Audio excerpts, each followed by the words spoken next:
रासायनिक खतांच्या टंचाईमध्ये सांगोला तालुक्यातील वाटंबरे येथील अल्पभूधारक शेतकरी सुरेश पवार यांनी गांडूळ खत निर्मितीचा यशस्वी व्यवसाय उभारला। घरातील 3 सदस्यांच्या मदतीने दरमहा सुमारे 40 टन गांडूळ खताची निर्मिती केली जात असून 40 किलोची पिशवी 440 रुपयांना विकली जाते। या सेंद्रिय खताला शेतकऱ्यांकडून मोठी मागणी आहे। उत्पादन खर्च कमी करण्यास आणि जमिनीची सुपीकता वाढवण्यास गांडूळ खताची मदत शेतकऱ्यांना होते।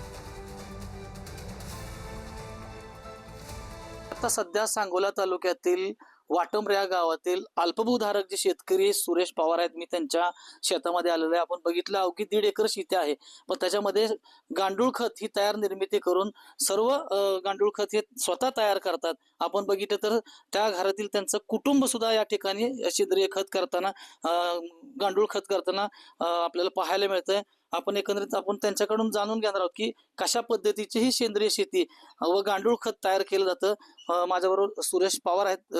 काय सांगाल की कशा पद्धतीचे तुम्ही ही गांडूळ खत तयार करताय?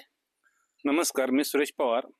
आपण 12x4x2चा बेड आहे। ते बेड आपण बेड शेणखतानं भरून घेतो सुरुवातीला, नंतर पाणी मारून घेतो। पाणी मारून नंतर शेणखत थंड झालं की मग 5 ते 6 दिवसांनी आपण गांडूळ सोडतो बेडवरती। साधारण एका बेडला आपण 5-1 किलो गांडूळ सोडतो। त्यामध्ये शेणखत कुठून आणतात, कुठल्या याचं असतं शेणखत? शेणखत आपण आता आपल्या गावामध्ये मिळतं।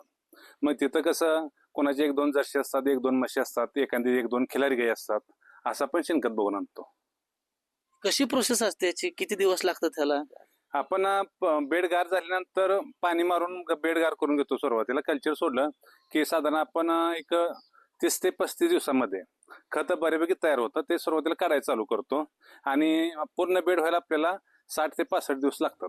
माऊली डांगे, सांगोला, वाटंबरा।